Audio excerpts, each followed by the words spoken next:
కూటమి ఎమ్మెల్యేల సమావేశానికి వచ్చిన చంద్రబాబును చూసేందుకు ప్రజలు పెద్ద ఎత్తున రోడ్ల మీదకు వచ్చారు. పార్టీ కార్యకర్తలు, అభిమానులు దారి పొడవునా స్వాగతం పలికారు. ఏ కన్వెన్షన్లో కూటమి సమావేశం అనంతరం ఉండవల్లి ప్రయాణమైన చంద్రబాబును చూసేందుకు మదనపల్లికి చెందిన ఓ మహిళ కాన్వే వెంట పరుగులు పెట్టింది.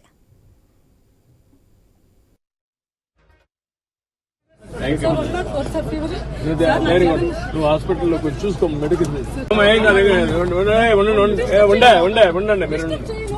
మీరు గమనండి. నీ పేరమ్మా?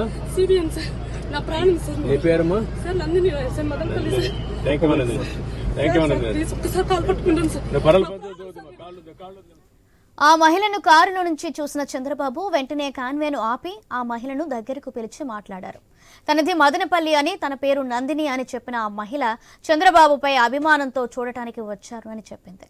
తనకు జ్వరం ఉన్నా చూడాలని వచ్చానని నందిని చెప్పగా ముందు ఆసుపత్రికి వెళ్లాలని సూచించారు చంద్రబాబు. నందినికి అవసరమైన వైద్యం సాయం చేయాలని పార్టీ నేతలను ఆదేశించారు చంద్రబాబు.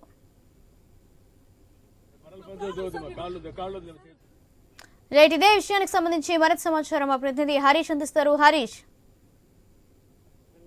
చంద్రబాబు కూటమి సమావేశానికి పాల్గొన్నటువంటి సమయంలో ఊహించని ఘటన జరిగింది. నందిని అనేటువంటి మహిళ చంద్రబాబుని కలవాలి, చంద్రబాబుతో మాట్లాడాలనేటువంటి ఒక అభిమానంతో పెద్ద ఎత్తున పరుగులు పెట్టింది. దీంతో కాన్వాయ్లో ఉన్నటువంటి పోలీసు యంత్రాంగం మొత్తం కూడా అప్రమత్తమైంది. ఒక రకంగా పోలీసులు పరుగులు తీసినటువంటి సిచ్యువేషన్ కనిపిస్తుంది. ఎందుకంటే Z+ సెక్యూరిటీలో ఉన్నటువంటి చంద్రబాబు హై సెక్యూరిటీ జోన్ లో ప్రస్తుతం విజయవాడ ఉంది. పూర్తిగా భద్రతకు సంబంధించినటువంటి అంశాలు ఉన్నాయి.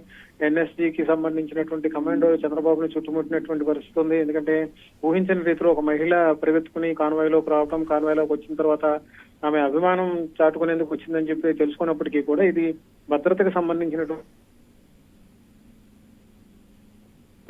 సిచ్యువేషన్ ఉంది. ఎందుకంటే ఒక సాధారణ మహిళ చంద్రబాబుతో అభిమానంతో వచ్చినప్పటికీ కూడా అది భద్రతా పరమైనటువంటి అంశంగా చూడాల్సినటువంటి అవసరం పోలీస్ శాఖకు ఉంటుంది. కాబట్టి ఈ వ్యవహారం పైన కూడా పోలీస్ ఉన్నతాధికారులు ప్రత్యేకమైనటువంటి దృష్టి సారించారు. దాదాపు 5 ఏళ్ల పాటు కూటమి పార్టీకి సంబంధించినటువంటి నేతలు, అదేవిధంగా చంద్రబాబు ప్రతిపక్షంలో ఉన్నటువంటి పరిస్థితి. ఆ ప్రతిపక్షంలో ఉన్నటువంటి సమయంలో చంద్రబాబు జైలుకు వెళ్ళినటువంటి సిచ్యువేషన్ ఉంది. ఆ జైలులో గడిపినటువంటి సందర్భంలో ఆయన పైన కొంతవరకు ప్రజల్లో ఆదరణ పెరిగింది, అభిమానం పెరిగినటువంటి సిచ్యువేషన్ ఉంది. దీంతో ఆయన పరామర్శించాలని చెప్పి చాలా ప్రయత్నం చేశారు. అయితే కుదరనటువంటి సందర్భంలో ఊహించిన రీతిలో మదనపల్లికి చెందినటువంటి నందిని అనేటువంటి మహిళ ఆయన కలిసి మాట్లాడాలనేటువంటి చేసినటువంటి ప్రయత్నంతో పోలీసు యంత్రాంగం మొత్తం కూడా అలర్ట్ అయింది. వెంటనే భద్రతాపరమైనటువంటి సిబ్బంది ఆమెను అడ్డుకునేందుకు ప్రయత్నించినప్పటికీ కూడా చంద్రబాబు ఆ సెక్యూరిటీని వారించారు. ఆమెతో కలిసి మాట్లాడేందుకు ప్రయత్నించారు.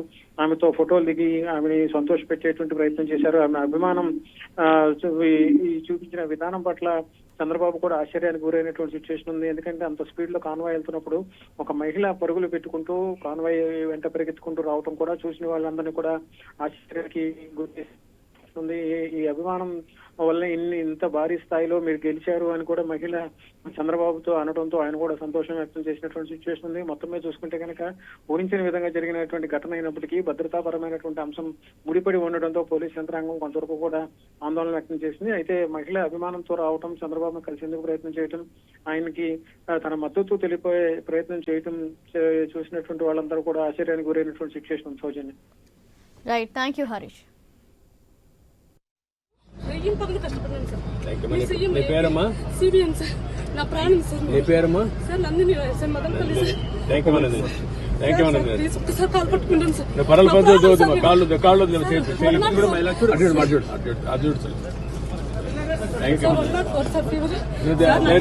నువ్వు హాస్పిటల్లో కొంచెం చూసుకో, మెడికల్